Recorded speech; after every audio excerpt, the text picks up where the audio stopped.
it can be confirmed. To you, my Yah, do I lift up my soul. And trusting you, he always kept me whole. And left my enemies deep in their holes. Let none that wait on Yahweh be ashamed. But shame on those who sin without a cause. Show me your ways, please teach me your laws. Oh Elohim of my salvation, I'm staying down impatient as a child all the while I'm waiting. Remember not the sins of my youth. Lead me in your truth and he'll give your soul ease. The earth shall remain inherited by a seed. The secret of Yah's will who fears Elohim, a fool believes everything. And to every word spoken, you can't take heed unless you hear somebody curse. You know you did the same thing. That's why I'm begging Yah for mercy and His love and kindness, cause I know that I ain't worthy.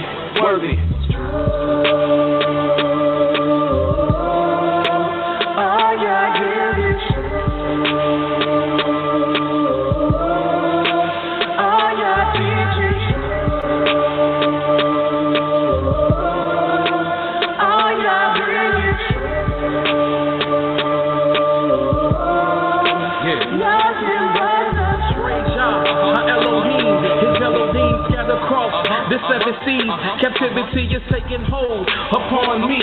Put frighten me and now we flee from fallen leaves. The grinding grief from all the blood, how people sing. And now we cry, where is the word from Elohim? And so we figure we are His wives to be submissive, but we dismiss it.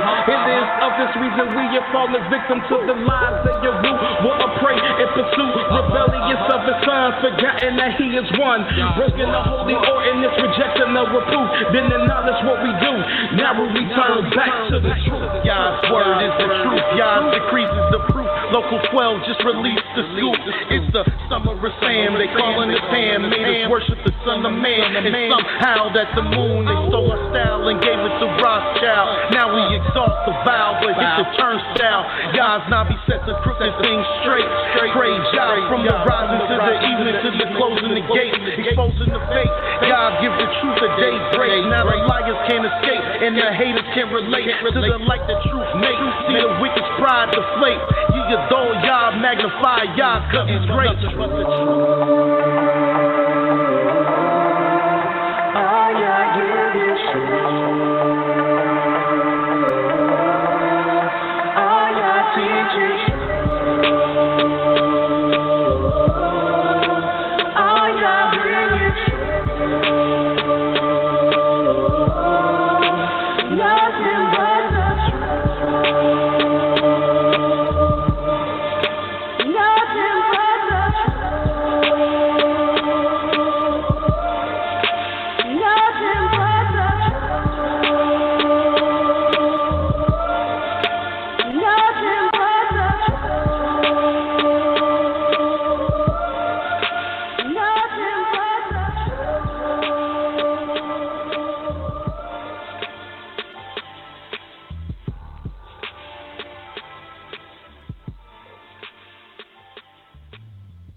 Shalom, shalom, shalom. First and foremost, giving all honor, praise to the Creator of the universe, Elohim of our fathers, the Elohim of Abraham, Yitzhak, and YIsraEL, by saying hallelujah. Praise the mighty Yah. Yah is righteous. Yah is holy. And let Yahweh be magnified. Again, the Creator has allowed us to come before you another day, bringing to you nothing but the truth, His exalted words, even the words of Yah. My name is Mowreh IshiYAH Yisrael of the house of Israel, located right here in Cincinnati, Ohio, 1907 Vine Street, bringing to you nothing but the truth. And yes, it is true. All you're going to get is the truth, for Yah ordained me to tell you the truth. So this is what I'm going to do. And who is this Yah? Yah is the creator of the heaven, the earth, the sea, and all that is therein is. Yah is the Elohim of our fathers, the Elohim of Abraham, Yitzhak, and YisraEl, whom you may know as Abraham, Isaac, and Jacob. Yah is our king. He is our judge. He is our lawgiver. And he is our only Savior. And not just of Israel. Yah is the Savior of the world. And I thank Yah again for allowing us to come before you another day. Yesterday we started with open questions. And today we're going to continue on with open questions. These programs are geared for us to see what you want to know, to exercise your heart and mind, and to ask any question whatsoever you desire. And if the Creator is with us, and I know that He is, then we should be able to answer it, if it's in His Word. There are many questions that people might ask us that Yah is really silent on. And when Yah see fit to be silent on it, then it only could mean that we must be silent on it. And so I just wanted that disclosure made clear. So what questions do we have today from the greatest people on earth? The people of Yah, the children of Israel. Yes, sir.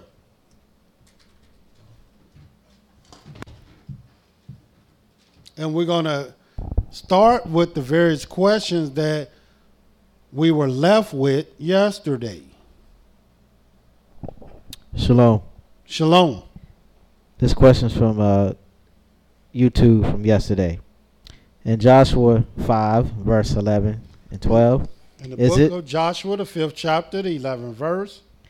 Is it referred to Leviticus 23, 10 through 11?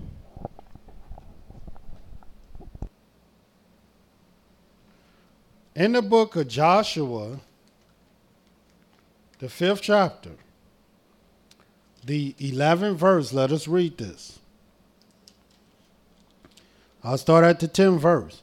And the children of Israel encamped in Gilgal and kept the Passover on the 14th day of the month at even in the plains of Jericho. And they did eat of the old corn of the land on the morrow. The word morrow means the next day. The word morrow means the next morning, because this is when all days begin, in the morning. So if you see the word tomorrow or tomorrow, it would never refer to the evening, or it would never refer to the night. Tomorrow always means the next day or the next morning. And they did eat of the old corn of the land on the morrow after the Passover, unleavened cakes and parched corn in the self same day. In other words, the morrow after the Passover is unleavened bread. So it makes total sense why they would eat unleavened cakes, because they were supposed to eat unleavened bread. And these unleavened cakes, it translates this word as cakes, but all it is unleavened bread. Further, it says, and the monasteries on the morrow, which is the day after or the morning after they had eaten of the old corn of the land. So the Passover they kept on the 14th. The morrow after the Passover, which was the 15th, they kept unleavened bread. And then the morrow after that, the manna ceased. And you know the word morrow means morning, Because watch this 12th verse again. It said, and the manna ceased on the morrow after they had eaten of the old corn of the land. In other words, the morrow means morning or next day. Neither had the children of Israel manna anymore, but they did eat of the fruit of the land of Canaan that year. So the question was asked, is this the same as what? Leviticus 23, verse 10 through 11. Leviticus 23, verse 10 through 11. And no, in Leviticus, the 23rd chapter, when it speak about in the 10th verse, and let me get it just to make sure.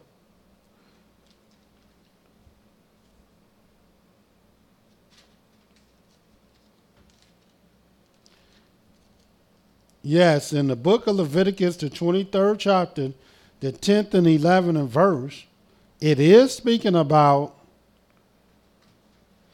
the actual grain and corn that they ate. But it's not speaking about what the verses are speaking about in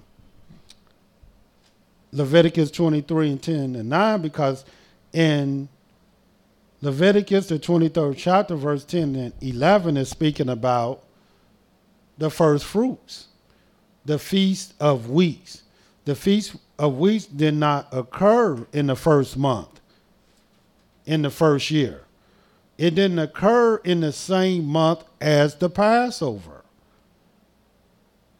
So, this is what it says. Speak unto the children of Israel and say unto them, when ye be come into the land which I give you, and shall reap the harvest thereof, ye shall bring a sheaf of the first fruit of your harvest unto the priest.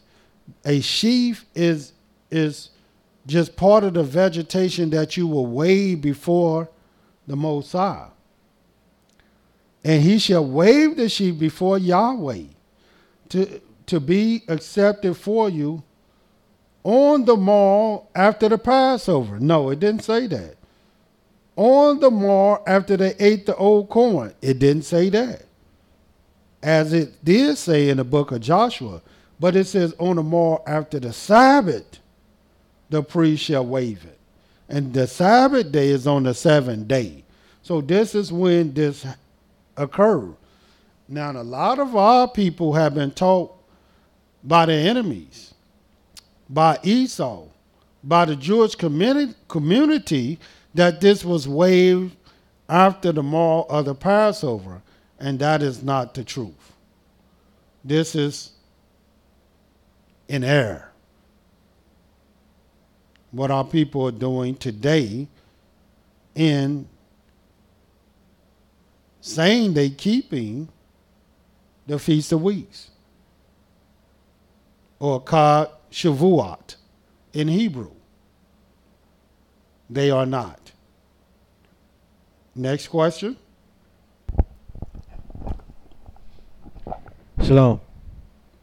Question from yesterday on YouTube. Who is Michael in the book of Daniel, chapter 12, verse 1? Well, in the book of Daniel, the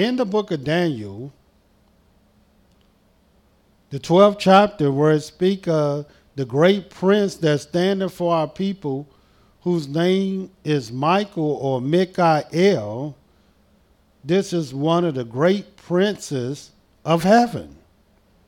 So Michael, or Michael in English, is an angel. And just to show you this, let me get a verse, just to show you that this indeed was an angel in Daniel, the 12th chapter. This Michael,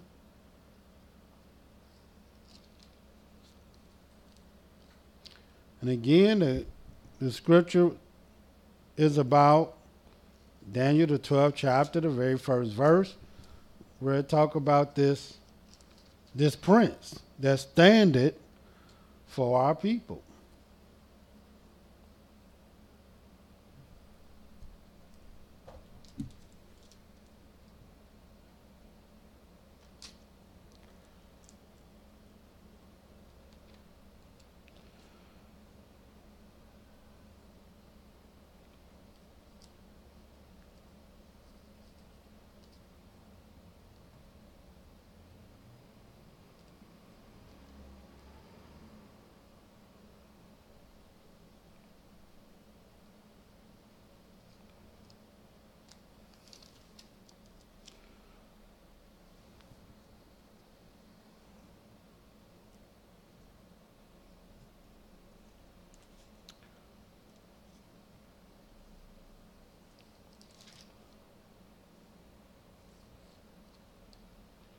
And this is going to be in the book of Daniel.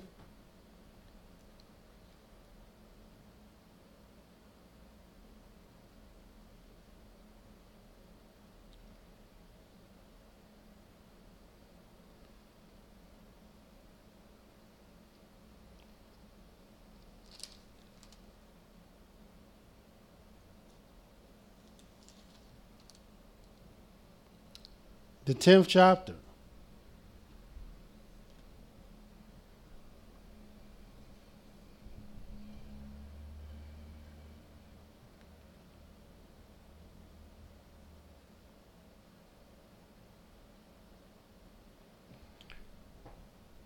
And this is what it says. I'm going to start reading in Daniel, the 10th chapter. And the question was asked, who is this prince? The great prince was standing for our people, whose name is Michael. And I'm reading the book of Daniel, the 10th chapter. And I'm going to start at the 4th verse. And this is what it says. And in the 24th day of the first month, as I was by the side of the great river, which is Hiddekel, then I lifted up my eyes and looked, and behold, a certain man clothed in linen. And the majority of the times that I read the scriptures, and it described what the angels were wearing, they was always wearing linen. And watch what it says. Whose loins were girded with fine gold of Uphaz. His body also was like the beryl, his face as the appearance of lightning, his eyes lamps of fire, his arms and his feet like in the color of burnt bright copper, and the voice of his word like the voice of a multitude. And I, Daniel, alone saw the vision, for the men that were with me saw not the vision, but a great quaking fell upon them, so that they fled to hide themselves. Therefore I was left alone and saw this great vision, and there remained no strength in me, for my comeliness was turned in me into corruption, and I retained no strength. Yet heard I the voice of his words, and when I heard the voice of his words, then was I in a deep sleep on my face, and my face toward the ground. And behold, a hand touched me, which set me upon my knees and upon the palms of my hand. And he said unto me, O Daniel, a man greatly beloved, understand the words that I speak unto thee. Stand upright, for unto thee am I now sent. And when he had spoken this word unto me, I stood trembling. Then said he unto me, Fear not, Daniel, for from the first day that thou didst set thy heart to understand, and to chasten thyself before thy Elohim, thy words were heard. And I am come for thy words. But the prince of the kingdom of Persia withstood me 21 days.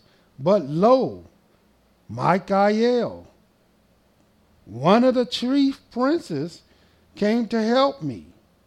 And I remained there with the kings of Persia. And you're going to know who this Michael just by reading a little bit more. Now, who was the one that showed himself to Daniel? Well, this angel was called Gabriel. And watch what it says. Now I am come to make thee to understand what shall befall thy people in the latter days, for yet the vision is for many days. And when he had spoken such words unto me, I set my face toward the ground, and I become dumb. And behold, one like the similitude of the sons of men touched my lips. Then I opened my mouth and spake and said unto him that stood before me, O my master, by the vision my sorrows are turned upon me, and I have retained no strength. For how can the servant of this my master talk with this my master? For as for me, straightway there remained no strength in me, neither is there breath left in me. Then there came again and touched me one like the appearance of a man, and he strengthened me. In other words, these all had the appearance of a man because they were not men. They were not men. These were angels. And we get down all the way to the 21st verse. But I will show thee that which is noted in the scripture the truth. And there is none that holdeth with me in these things, but Michael, your prince. Because these were angels that was dealing with Daniel. That's who Michael is, an angel. But a chief angel, a prince of princes in heaven. The next question. Shalom. Question from Facebook from yesterday. In the book of Judges, 11th chapter, verses 30 and 31, did Japhet actually have his daughter sacrificed, or did she become a servant in the temple of the Levites? All right. In the book of Judges, the 11th chapter, the 11th verse. What verse? The 11th. In the book of Judges, the 11th chapter, 11th verse, this is what it says. Then, verse 30. Judges, the 11th chapter, verse 30. And the question was asked, this was during the time of Judges. And the question was asked, when Jephthah had vowed to, if the Almighty give him victory, he would sacrifice the first thing that come out of his house. And the first thing that came out of his house was his daughter. And the question was, did he did he sacrifice his daughter, or did he just give her to the Levites? Well, this is what it says. Let's read this vow. Starting at the 29th verse, 11 and 29. Then the Spirit of Yahweh came upon Jephthah. He passed over Gilead and Manasseh, passed over Mizpeh of Gilead and Mizpeh of Gilead. He passed over unto the children of Ammon. Jephthah vowed a vow unto Yahweh and said, if thou shalt without fail deliver the children of Ammon into my hands, then it shall be that whatsoever coming forth of the doors of my house to meet me, when I return in peace from the children of Ammon, shall surely be Yah's, and I will offer it up for a burnt offering. So Jephthah passed over unto the children of Ammon to fight against them. Yahweh delivered them into his hands, and he smote them from Aurora, even till thou come to Minit, even 20 cities, and unto the plain of the vineyards, with a very great slaughter. Thus the children of Ammon were subdued before the children of Israel. And Jephthah came to Mizpeh unto his house, and behold, his daughter came out to meet him with timbrels and with dances, and she was his only child. Beside her he had neither son nor daughter. And it came to pass, when he saw her, that he rent his clothes, and said, alas, my daughter, thou hast brought me very low. Thou art one of them that trouble me, for I open my mouth unto Yahweh, and I cannot go back. Now, think about this. And the question is, what did he do with his daughter? First of all, what kind of fool would vow to sacrifice the first thing that come out of his house to meet him? What did he think? Did he think a lamb of the first year was going to come out and meet him from his house and say, I'm glad you're back, master? Did he think it would be a bullock? Did he think it would be a goat? What in the world did he think was going to come out of his house to meet him? Only a fool would do such a thing. It could have been a rat. It could have been a dog. It could have been anything. But it was anything. It was his daughter. Who else will come meet you out of your house? But some type of animal that you've trained or used to you. But a goat, what a goat going to be in your house for? And a lamb and a bullock. Things that you would give to the Creator for a burnt offering, because that's what he vowed. And he said his daughter troubled him. No, it was the other way around. Now, this shouldn't be surprising to people, because Jephthah, this wasn't just a foolish vow. It was definitely a foolish vow that he had made. But Jephthah himself was a fool. Let me just show you this.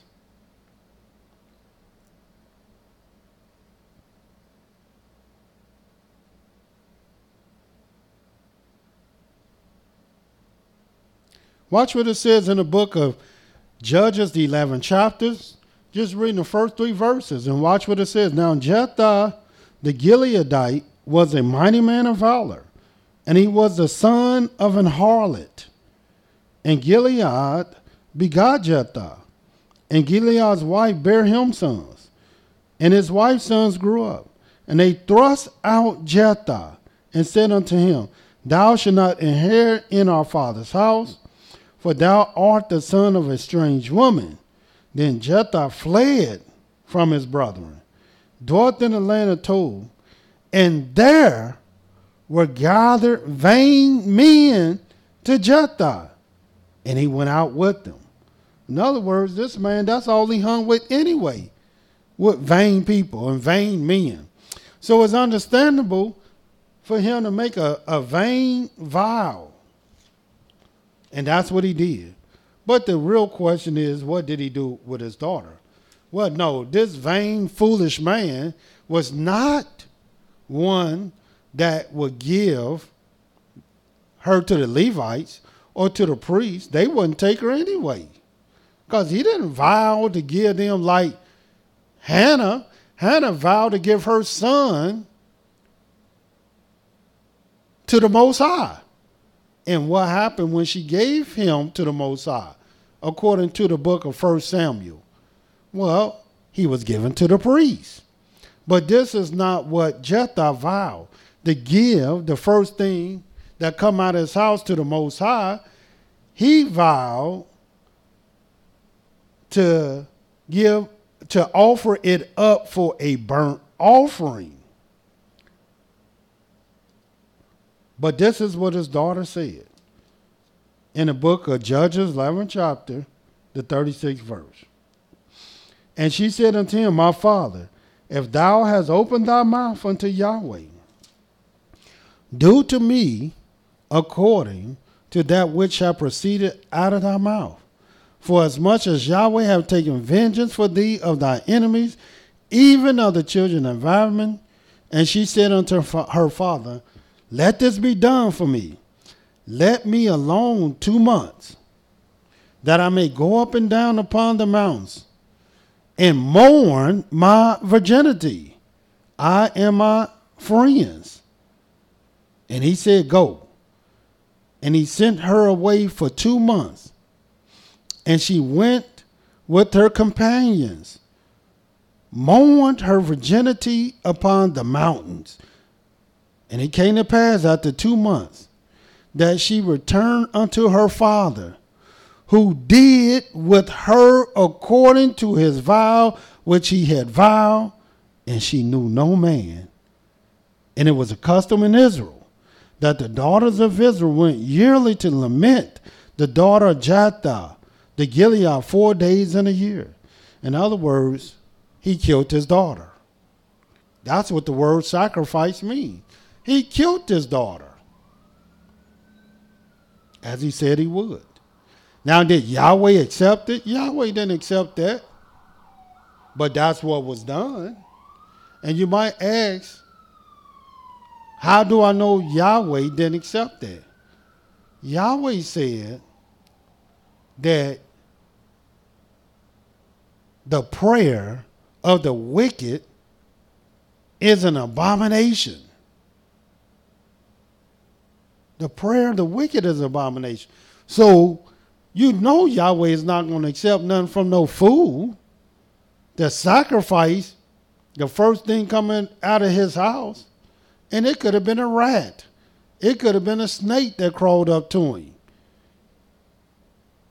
But it was his daughter. He killed her. But no, Yahweh didn't accept it. But he did do it, as he vowed to do. Yes, sir. Next question. Shalom. Shalom. In Ezekiel chapter 8, verse 3, the jealousy in which Ezekiel is speaking of, can you further explain it? Is it Yah jealousy of Israel towards the idols of the land? Now say that. Read that again.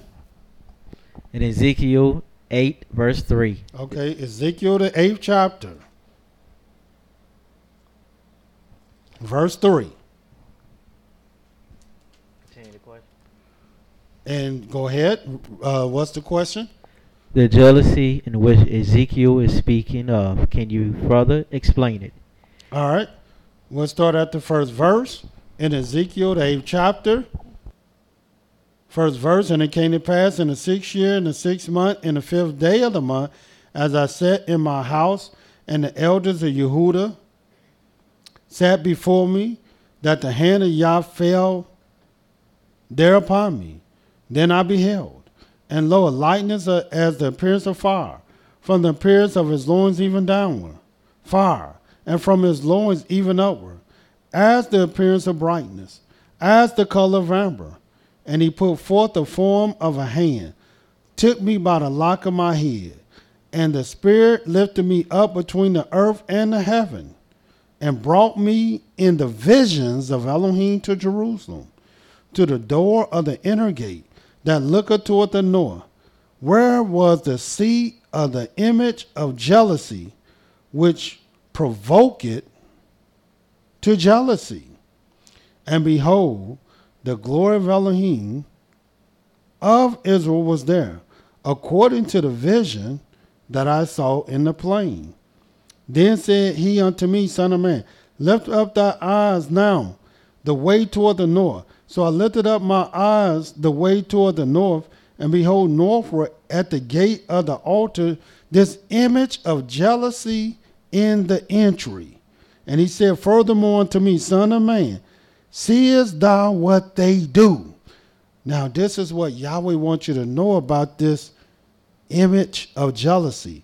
In other words, what he was showing Ezekiel is what nobody else knew but him. What the various leaders was doing. See, you got leaders out here, they talk a good game. They look the part. But behind closed doors and behind the curtain, only Yahweh knows what's going on. And watch what happens. He said, furthermore unto me, Son of man, seest thou what they do? Even the great abominations that the house of Israel committed here, that I should go far off from my sanctuary. But turn thee yet again, and thou shalt see greater abomination. And he wasn't just dealing with the leaders, but he was dealing with the leaders also. And I'm going to show you what Yahweh has purposed to do as a result of what you're seeing here. And he brought me to the door of the court. And when I looked, behold, a hole in the wall. Then said he unto me, Son of man, dig down the wall. And when I digged in the wall, behold a door. And he said unto me, go in and behold the wicked abominations that they do here. So what Yahweh was showing is all the various abominations of the children of Israel. This is what this image of jealousy was. So I went in and saw, and behold, every form of creeping thing, abominable beast, and all the idols of the house of Israel portrayed upon a wall round about. And there stood before them 70 men of the ancients of the house of Israel. And in the midst of them stood YAH'S the son of Yaphan, with every man a censer in his hand, and a thick cloud of incense went up. Then said he unto me, Son of man, hast thou seen what the angels of the house of Israel do in the dark? Every man in the chambers of his imagery, for they say, Yahweh seeth us not. Yahweh hath forsaken the earth. And he said unto me, Turn thee yet again, and thou shalt see greater abominations that they do. Then he brought me to the door of the gate of Yahweh's house, which was toward the north. And behold, there sat women weeping for another deity. And so this is what was going on. But let me show you how Yahweh has purpose to destroy all those that will commit such abominations. And this is what he said to Ezekiel. In Ezekiel, the 9th chapter, the 1st verse. He cried also in my ears with a loud voice, saying, Cause them that have charge over the city to draw near, even every man with his destroying weapon in his hand. And behold, 6 men came from the way of the higher gate, was live toward the north, and every man a slaughter weapon in his hand. And one man among them was clothed with linen, like I told you. Every time you see these angels, you see them wearing linen, with a rider's inkhorn by his side. And they went in and stood beside the brazen altar. And the glory of the Elohim of Israel was gone up from the cherub, whereupon he was, and this is a vision, to the threshold of the house. And he called to the man clothed with linen, which had the rider's inkhorn by his side. And Yahweh said unto him, Go through the midst of the city, through the midst of Jerusalem, and set a mark upon the foreheads of the men that sigh, and that cry for all the abominations that be done in the midst thereof. And to the others he said in my hearing, Go ye after him through the city, and smite. Let not your eye spare, neither have ye pity. Slay utterly old and young, both maids and little children, and women, but come not near any man upon whom is the mark. And begin at my sanctuary. In other words, where the holy men is, where the ancient men is, where the leaders are, where the teachers are. Then they began at the ancient men which were before the house. And he said unto them, Defile the house, fill the courts with the slain, go ye forth. And they went forth and slew in the city. And it came to pass while they were slaying them, and I was left, that I fell upon my face and cried and said, Yah Elohim, wilt thou destroy all the residue of Israel, and thou pouring out of the fury upon Jerusalem? Then said he unto me, The iniquity of the house of Israel and Yehudah is exceeding great. The land is full of blood, the city is full of perverseness. For they say, Yahweh hath forsaken the earth, and Yahweh saith not. And as for me also, my eye shall not spare, neither will I have pity, but I will recompense their way upon their head. And behold, a man clothed with linen, which had the inkhorn by his side, reported the matter, saying, I have done as thou hast commanded me. So this image of jealousy was showing the prophet why Yahweh is so jealous, even a consuming fire. And Yahweh is so jealous, he said his name is jealousy. The next question. Shalom. Question from Facebook. Was Ruth an Israelite or a Moabite? Well, this is easy. Ruth was a Moabite. She was a Moabite who abandoned her land, abandon her family, abandon her people, abandon the false gods of the land, and took hold of the true and living Elohim, whose name is Yahweh.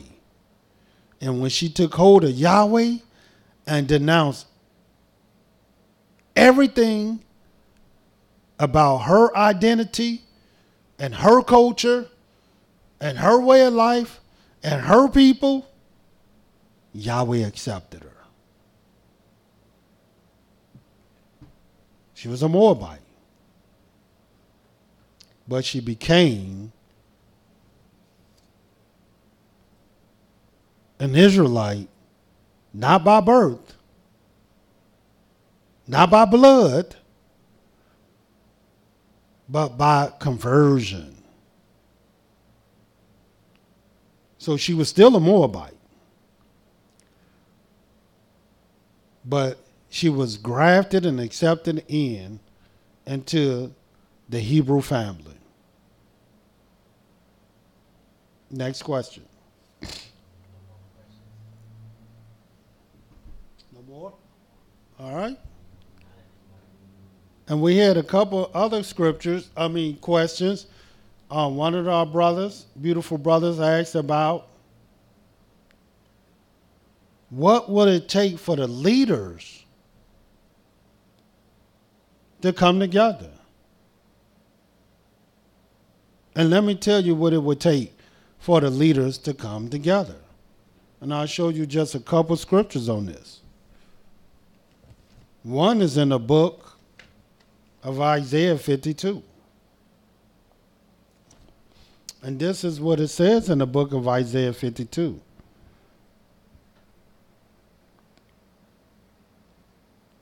In the book of Isaiah 52, this is what it says. In the 8th verse. Thy watchmen shall lift up the voice. With the voice together shall they sing. For they shall see eye to eye when Yahweh shall bring again Zion. So one of the things that it takes for our people to come together, the leaders that is responsible for the sheep called the house of Israel, they must see eye to eye. This is prophecy. A lot of people say, well, they're not going to see eye to eye until they get home. Where say that at? No, that is a prerequisite in going home. You think Yahweh going to take us home and we all divided and we all believe in all kind of things and you saying the day start at night and I say the day start in the morning? You believe that we're supposed to go by the moon and I'm saying we're supposed to go by the month? Yahweh is not taking us home with all this confusion. No. For us to go home, the prerequisite is the watchmen have to see eye to eye. And number 2, the other thing is in the book of Zephaniah 2.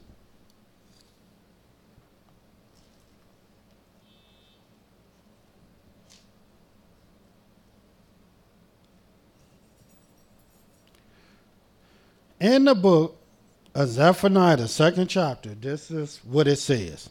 This is the other thing that it takes for brothers to come together. 1, see eye to eye. And you can't see eye to eye if you're not willing to sit down at the table of brotherhood with your brothers. No wonder the people ain't coming together. Because the leaders ain't coming together. And the leaders ain't coming together because they don't want to see eye to eye. Zephaniah, the 2nd chapter, the 1st verse says, gather yourselves together.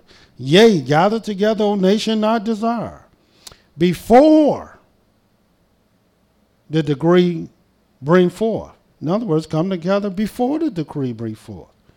Before the day pass as a child. Yeah, come together before this day. Before the fierce anger of Yah come upon you. Before the day of Yahweh's anger come upon you. So, brothers and sisters, it's coming. Did you see how Yahweh mentioned it twice? And did not Yahweh say, let every matter be established by 2 or more witnesses? So, yes, it's coming. His anger. And it tells you exactly what you do when you gather yourselves together.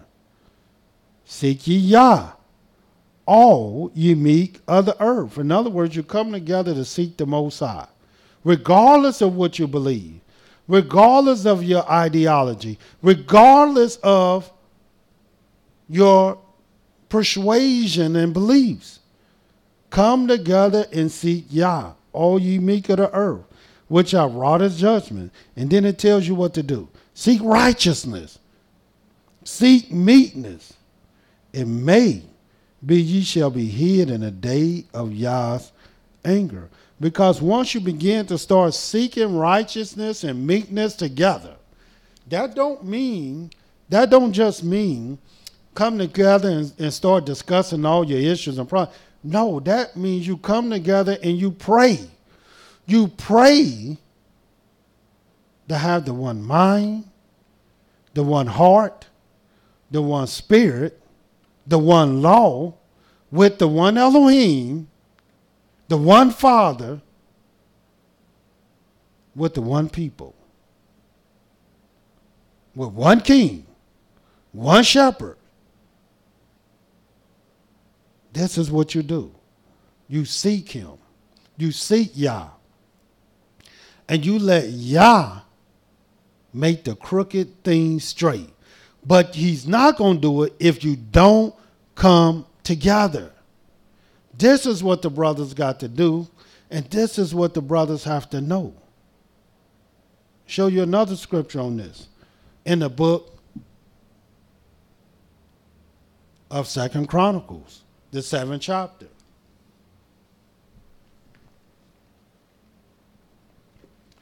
What do the leaders have to do to get together? These are the truths they have to know, they have to accept, and they have to do. But if you think you can sit down and just wait around until something change, make no mistake about it, Yahweh is recording that. And he's going to record and say, look, all you've been doing is sitting around. You're not doing none of the things I said in my word. That is going to be for a record. Yahweh record everything, whether it's good or whether it's bad. And he also recording all the people that complain and all the people that send out all kind of negative messages, texts and emails, and he got you recorded too. But watch this in the book of 2 Chronicles, the 7th chapter, the 14th verse. And this is what it says. If my people, which are called by my name, and the very first thing it says, shall humble themselves. In other words, realize that nobody is better than nobody. Just humble yourself and pray. We can't even pray because we refuse to even come together, which means we're not humble as a people. And seek my face. Then we not just say seek Yah, all those that have wrought his judgment, and turn from their wicked ways. Then will I hear from heaven, will forgive their sin, and will heal their land. You would think everybody who read this will try to get in touch with every Israelite and say, let us come together and do what this says. Since Yahweh said he will forgive us, he will heal our land, and he will hear from heaven. Let's get together. Let's do this thing. But no, they will read this and still not do it. Now you might ask, well, what are you doing, Mowreh IshiYAH? Well, I was one of the pioneers under Mowreh Israel of the House of Israel here in Cincinnati, Ohio. And back in 1994, we had a first conference, the Restoration of the Sacred Laws of the Most High Conference, to do exactly what I'm telling y'all to do now. And that is to come and sit at the table of brotherhood so that we can see eye to eye, but also so that we can humble ourselves, pray, and seek his face and turn from our wicked ways. And of course, in 2016, just a couple years ago, I went out 7 different cities, called many leaders, elders, sent out all kind of literature to all of Israel, all the ones that I can reach, to join us in Virginia, Jamestown, Virginia, where the slave ships docked. And our ancestors came off those slave ships naked, butt naked, chained and shackled. And so the place where the crime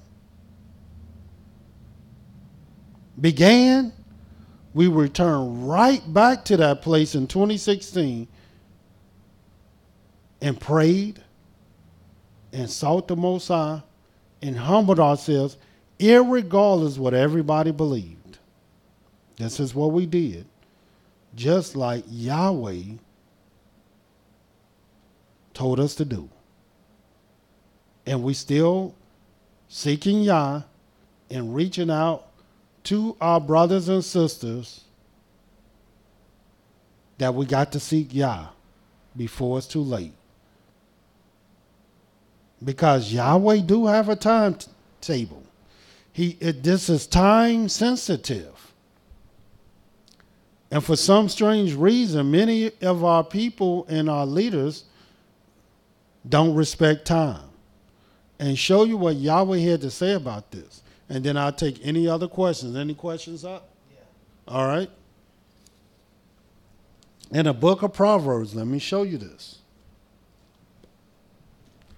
Just to let you know how sensitive time is. In the book of Proverbs,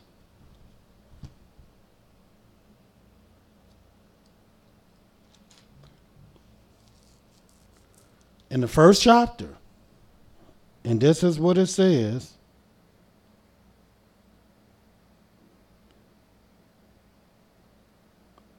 (23rd verse, or 22nd verse). How long, ye simple ones, will ye love simplicity? And the scorners delight in their scorning, and fools hate knowledge. Turn you at my reproof. Behold, I will pour out my spirit unto you. I will make known my words unto you, because I've called, and you refuse. I've stretched out my hand, and no man regarded. But ye have set at naught all my counsel, and with none of my reproof. I also will laugh at your calamity. I will mock when your fear cometh, and it's coming. When your fear cometh as desolation, your destruction cometh as a whirlwind. When distress and anguish cometh upon you, then shall they call upon me, but I will not answer. They shall seek me early, but they shall not find me. For that they hated knowledge and did not choose the fear of Yah. They were none of my counsel, and they despised all my reproof. And so this is very time sensitive. We've been telling people this for a few years now, and so it's up to you. Now, do I know when the time is up and you ran out of time? No, but Yahweh do. Next question. Shalom. Shalom.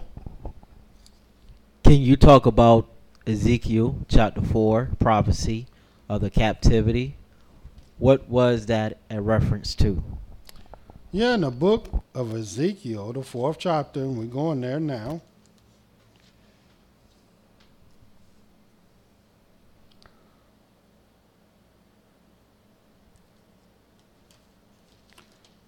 So people can know,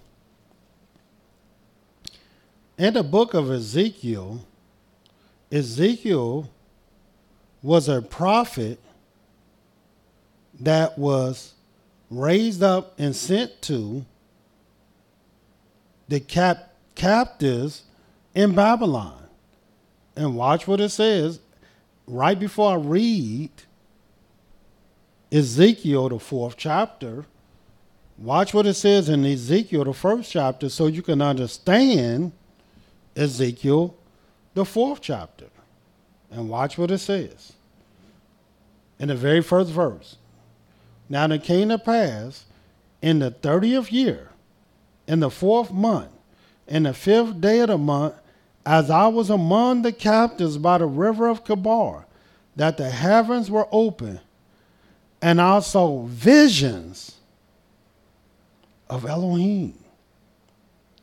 In the 5th day of the month, which was the 5th year of King Jehoiakim's captivity, the word of Yah came expressly unto Ezekiel the priest, the son of Buzai, in the land of Chaldeans by the river Chebar, and the hand of Yah was there upon him. So in other words, when Ezekiel comes on the scene, as you can see, this was the 5th year of King Jehoiakim's captivity. So Jehoiakim's had been in captivity for 5 years. Now, what was Jehoiakim's captivity? Well, his captivity, he was prophesied by the prophet Ezekiel to go into captivity, our people, for 70 years. So now Ezekiel, the prophet, had came to prophesy and got a vision from the Most High in the 5th year of this captivity, in which is 70 years long. Now, we're going to get right to the Ezekiel, the 4th chapter. And all the way from the 1st chapter, all the way to the 4th chapter of Ezekiel, Yahweh is telling Ezekiel, in other words, all the way through the 4th chapter, this is a vision of him speaking to Ezekiel about what's going to happen in the captivity of Babylon. All this took place in Babylon. And this is what it says. And right now, Ezekiel is still in this vision. He's not out of this vision. He's still there.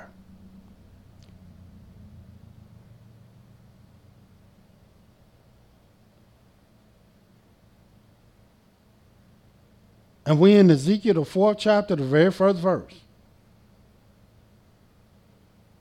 Oh, let's start at Ezekiel, the 3rd chapter, the 25th verse. But thou, son of man, behold, they shall put bands on thee, and they shall bind thee with them, and thou shalt not go out among them. And I will make thy tongue cleave to the roof of thy mouth, that thou shalt be dumb, and thou shalt not be to them a reprover, for they are a rebellious house. But when I speak with thee, I will open up thy mouth, and thou shalt say unto them, thus says Yah Elohim, he that heareth, let him hear, he that forbeareth, let him forbear, for they are a rebellious house. Now it's going right into the 4th chapter. Thou also, son of man, take thee a towel, lay it before thee, and portray upon it in the city, even Jerusalem. This is just instructions of telling Ezekiel what he's supposed to do. And lay siege against it, and build a fort against it, and cast the mount against it. Set the camp also against it. Set battering rams against it round about. Moreover, take thou unto thee an iron pan, and set it for a wall of iron between thee and the city, and set thy face against it, and it shall be seized, and thou shalt lay siege against it. This shall be a sign to the house of Israel. Lie thou also upon thy left side. Lay the iniquity of the house of Israel upon it. According to the number of days that thou shalt lie upon it, thou shalt bear their iniquity. He ain't did it yet, but this is the instructions on what he's supposed to do. For I laid upon thee the years of their iniquity, according to the number of days, 390 days. So shalt thou bear the iniquity of the house of Israel. And when thou hast accomplished them, lie again on thy right side. And thou shalt bear the iniquity of the house of Yehuda 40 days. I appointed thee each day for a year. Therefore thou shalt set thy face toward the siege of Jerusalem. Thy arm shall be uncovered, and thou shalt prophesy against it. And behold, I will lay bands upon thee, and thou shalt not turn thee from one side to another, till thou hast ended the days of thy siege. And so what is this whole chapter speaking about? In this vision, it's talking about what Yahweh said will be done when our people go into Babylon. The first thing that happened when our people was besieged in Jerusalem, the first people that was taken out are the chief of our people. The various princes and the king and the rulers and the king's house and the king's servants, all the big people. And they besieged the city. And when they had no more food and they had no more nothing, that's when they went in. But then after that, they took them to Babylon. But then one of the chief men of Nebuchadnezzar came back in and burnt the whole city and burnt all their houses and took all their substance and brought the rest of the people into Babylon. And then they will set up inferior people in the land for rulers. But the mass majority of the people they brought to Babylon. And there they was for 70 years. And this was a prophecy speaking about that. Speaking about what will happen in this captivity. And it was in the 5th year of Jehoiakim when this vision came to Ezekiel. But it was already prophesied, not in this manner, but it was already prophesied with Jeremiah that they were be in Babylon for 70 years, and Ezekiel was one of the prophets of Babylon. Yes, sir. Shalom. Question from Facebook. In Isaiah chapter 14, when the heathen that served Israel in the kingdom, is it going to be forever or 7 years? When the heathens in the book of Isaiah, what chapter? 14th chapter. This is what it says. The very first verse. For Yahweh will have mercy on Jacob and will yet choose Israel and set them in their own land. And the strangers shall be joined with them, and they shall cleave to the house of Yaakov. And the people shall take them and bring them to their place. And the house of Israel shall possess them in the land of Yahweh for servants and handmaids. And they shall take them captives who captives they were. And they shall rule over their oppressors. And it shall come to pass in that day that Yahweh shall give thee rest from thy sorrow, and from thy fear, and from the hard bondage wherein thou was made to serve. And these strangers will not serve us for 7 years, because the only people that serve for 7 years is Israel, one that was born an Israelite. But other heathen and other strangers that we possess, they will serve us forever. And you'll read this in the book of Leviticus, the 25th chapter. Let us read that.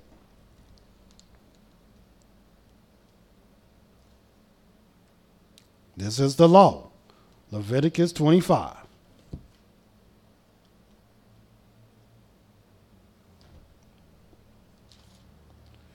In the book of Leviticus, the 25th chapter, and this is what it says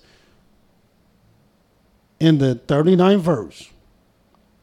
And if thy brother that dwelleth by thee be waxen poor, and be sold unto thee, thou shalt not compel him to serve as bondservants, but as a hired servant, and as a sojourner he shall be with thee, and shall serve thee unto the year of Jubilee, because that's when you go out free. And then shall he depart from thee, both he and his children with him, and shall return unto his own family, and unto the possession of his fathers shall he return. For they are my servants, which are brought forth out of the land of Egypt. They shall not be sold as bondmen. Thou shalt not rule over him with rigor, but shall fear thy Elohim. Now watch this. Both thy bondmen and thy bondmaids, which thou shalt have, shall be of the heathen that are round about you. Of them shall ye buy bondmen and bondmaids. And moreover, the children of the strangers that do sojourn among you, of them shall ye buy, and of their families that are with you, which they beget in your land, and they shall be your possession. And ye shall take them as an inheritance for your children after you, to inherit them for a possession. They shall be your bondmen forever. But over your brethren, the children of Israel, ye shall not rule one over another with rigor. So yes, the heathen will be our servant forever. Next question.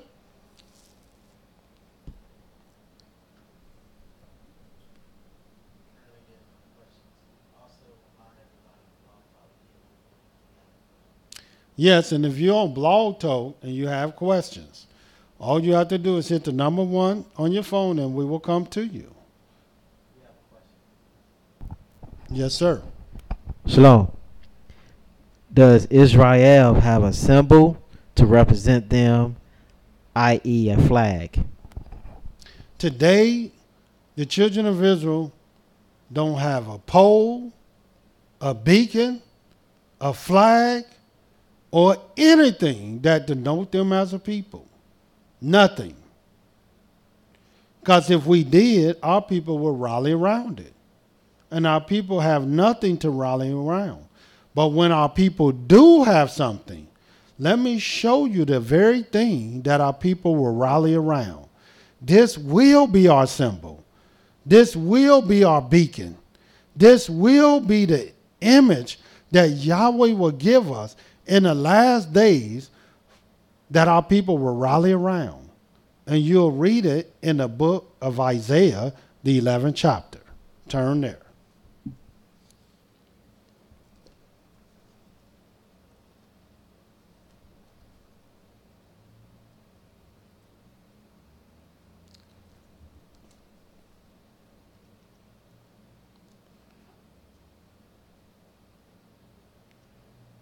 In the book of Isaiah, the 11th chapter, this is what it says in the 10th verse.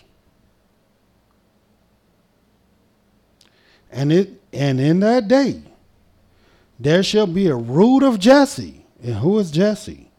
Well, Jesse is the father of David. Now Jesse is dead right now, while the prophet Isaiah is prophesying.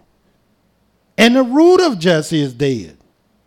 And the root of Jesse, all through the scriptures, that the Most High speak of, is David. And watch what it says. And in that day, there shall be a root of Jesse, which is King David, which shall stand for an ensign. And what is an ensign? An ensign is something, it's a sign that people will see and rally to it. And watch what it says. Which shall stand for an ensign of the people. To it. To what? To that ensign. And who is that ensign? The root of Jesse. And who is that? King David. To it shall the Gentiles seek, and his rest shall be glorious. You also find this in the 12th verse. Watch what it says. And he shall set up an ensign for the nations, and shall assemble the outcasts of Israel, and gather together the dispersed of Yehudah from the four corners of the earth. So even though our people don't have it today, they will have it in the near future. Very near future. Next question.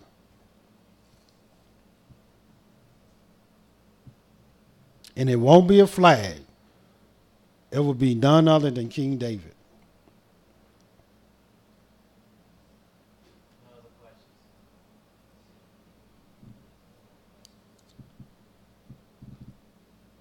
And this is real good for our people. This is how you seek the Most High.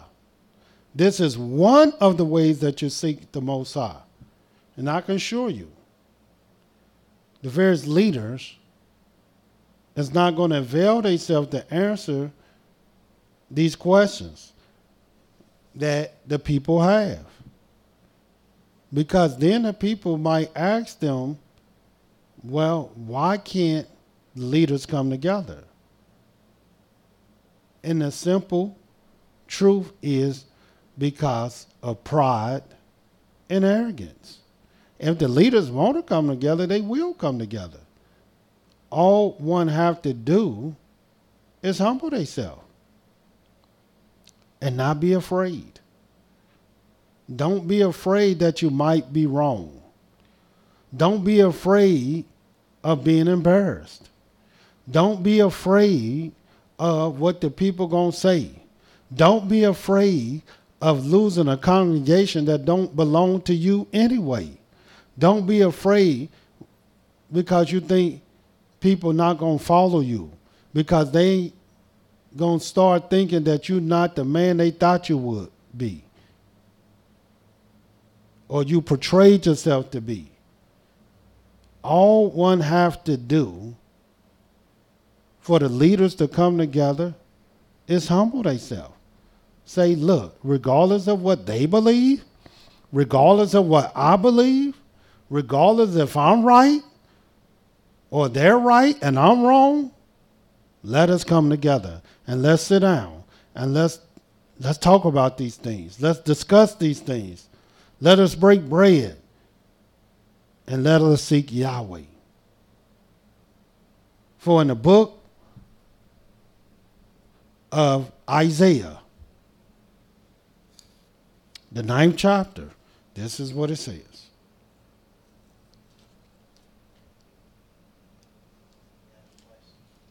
In the book of Isaiah, the 9th chapter, and this is what it says in the 16th verse. The leaders of this people cause them to err, and they that are led of them are destroyed. And most people think the leaders are just men. No, the leaders are not just men, nor are the leaders just teachers. No, the leaders are the ones that's responsible for our communities. You got a bunch of women that want to sit at the table full of men. Well, if you won't sit at the table, you already think you're a leader. And what are you doing to bring people together other than complaining, other than criticizing? And this is all I'm hearing. But if you're a true leader, bring the people together. Let your actions speak louder than your words. Next question.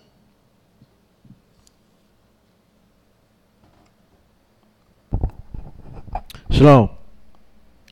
Scriptures say, debate thy cause with thy neighbor. But it also says, we fast for strife and debate.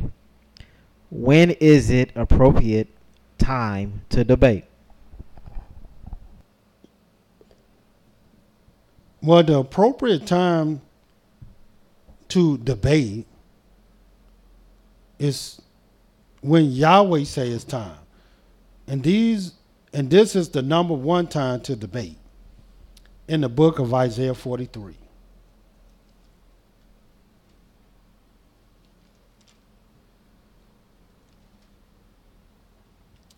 And the scriptures teach us there's a time and a season for everything. Now, if you want to know the time to debate anything, watch what it says.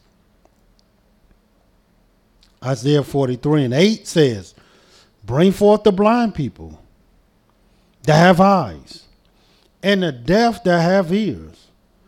Let all the nations be gathered together, and let the people be assembled.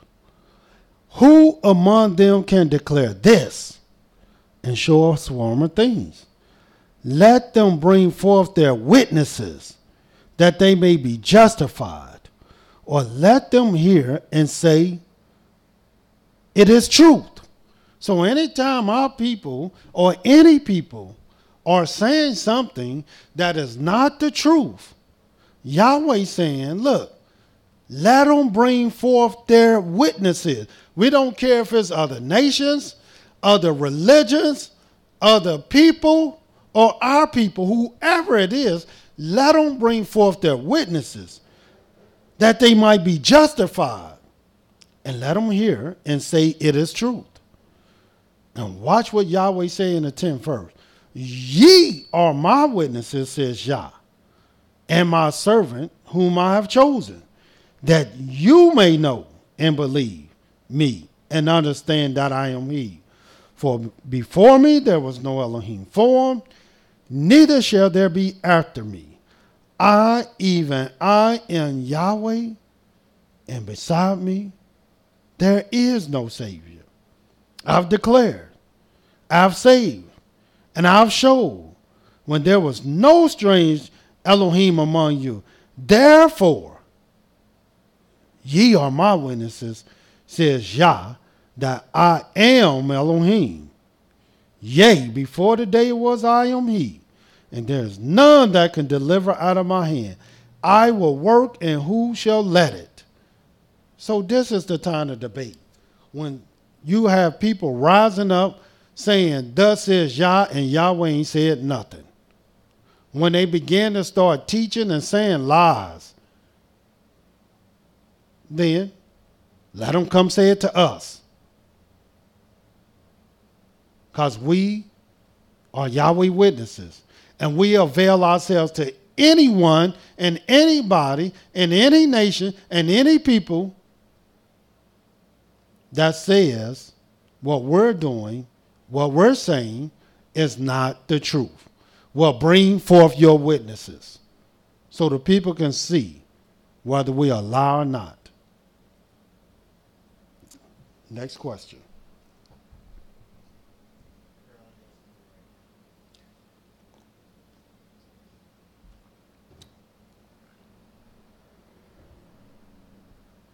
And not only Yahweh said we were his witnesses, Yahweh said this in the book of Isaiah 42. And watch what it says. The very first verse. Behold, my servant, whom I uphold, mine elect, in whom my soul delighteth. I put my spirit upon him. He shall bring forth judgment to the Gentiles. He shall not cry, nor lift up, nor cause his voice to be heard in the street. A bruised reed shall he not break, a smoking flax shall he not quench. He shall bring forth judgment unto the truth. He shall not fail, nor be discouraged, till he have set judgment in the earth, and the isles shall wait for his law. And look what this thing Yahweh said he would do, other than bringing judgment unto truth. Other than bringing judgment in the earth. And they're going to wait for his law. And this is speaking about his servant, whom his soul delighteth in. Watch what it says. The 16th verse. It says, let's start at the 13th verse. Yahweh shall go forth as a mighty man. He shall stir up jealousy like a man of war. He shall cry, yea, war. He shall prevail against his enemies. I've long time holding my peace. I've been still and refrained myself. Now will I cry like a travailing woman. I will destroy and devour at once. I will make waste mountains and hills, dry up all the earths, and I will make the rivers islands, and I will dry up the pools. And watch this 16th verse. And I will bring the blind by a way that they knew not. Who do you think Yahweh is going to use as the instrument to bring the blind by a way they didn't even know? I will lead them in paths that they have not known. I will make darkness light before them, and crooked things straight. These things will I do unto them, and not forsake them. So this is what Yahweh said he would do. This is what Yahweh said he's going to do. And who would he do it with? His servant, whom his soul delighteth in. Any other questions?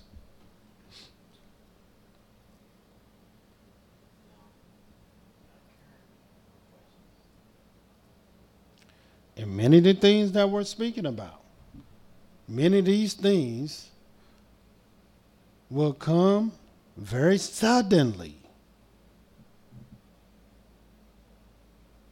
in the most nearest time, quickly in the nearest future. So you don't have to wait thousands of years anymore. You don't have to wait hundreds of years anymore. Nor do you have to wait decades, as many of our people have. Make no mistake about it. We are in the last days. The handwriting is on the wall. And if you look and see, have your eyes open, you can see what Yahweh has already sown in the earth. And what has sown will bud. It's for a time and a season. And that season is fastly approaching us. This is why Yahweh have ordained us to tell you to seek him. Not later. Not in the future. But now. But now.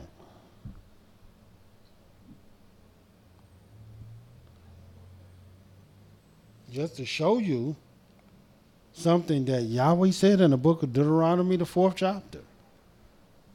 This is the law. But it's a law speaking of what Israel should be doing and what they should be concerning themselves with in the last days. And let me tell y'all this. Little do people know we have our conference. The Restoration of the Sacred Laws Conference of the Most High. And we'll be meeting July the 29th through August the 3rd. 5 nights we will be together.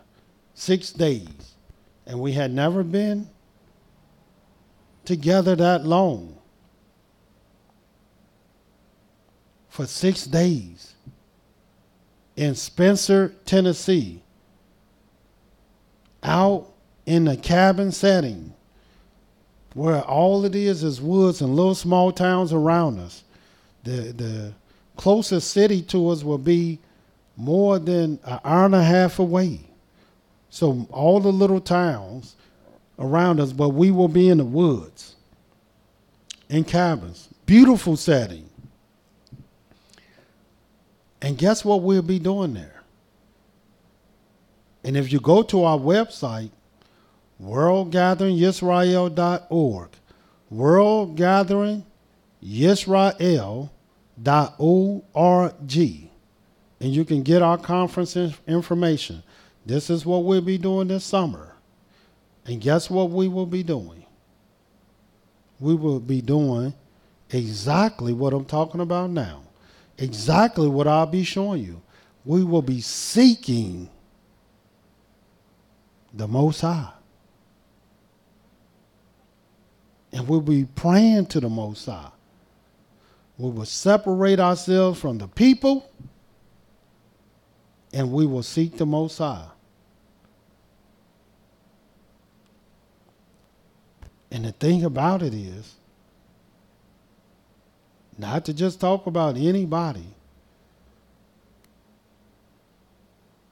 but we still have people complaining about this and complaining about that, and sleeping with these a bunch of men and women. In other words, the bottom line is we doing exactly what Yahweh said. Gather ourselves together.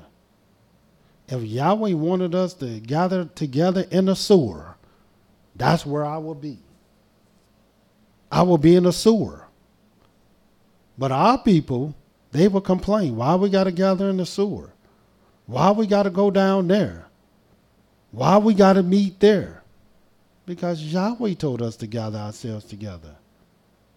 Yahweh told us to seek Him. So our people better open up their eyes. They better open up their ears. 10 seconds. And this thing our people seem not to want to do. They just want to complain about everything. But make no mistake about it. You've been told. The last scripture in the book of Deuteronomy, the 4th chapter. And this is what it says in Deuteronomy 4.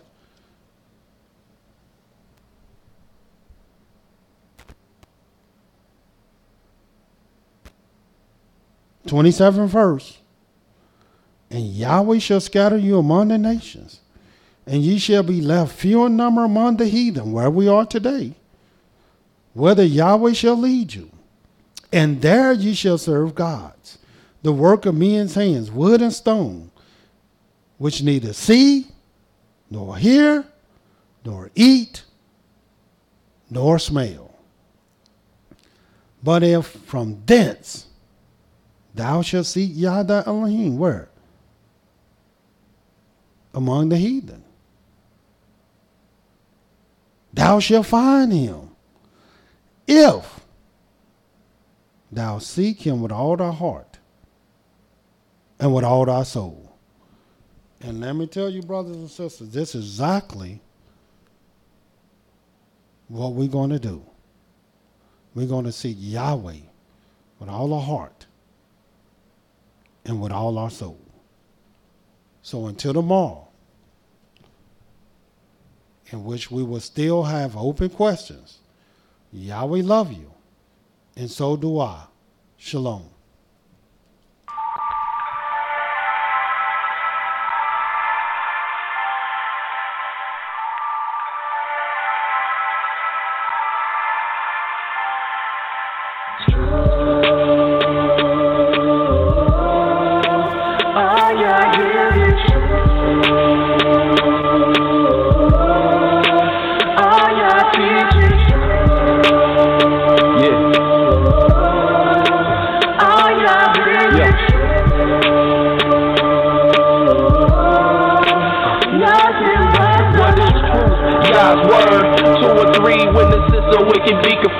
To you, my Yah, do I lift up my soul. And trusting you, he always kept me whole. And left my enemies deep in their holes. Let none that wait on Yahweh be ashamed. Put shame on those who sin without a cause. Show me your ways, please teach me your laws. Oh Elohim of my salvation, I'm staying down impatient.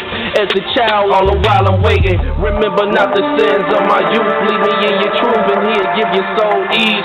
The earth shall remain inherited by a seed. The secret of Yahweh who fears Elohim, a fool believes everything. And to every word spoken, you can't take heed unless you hear somebody curse. You know you did the same thing. That's why I'm begging Yah for mercy and his love and kindness, cause I know that I ain't worthy.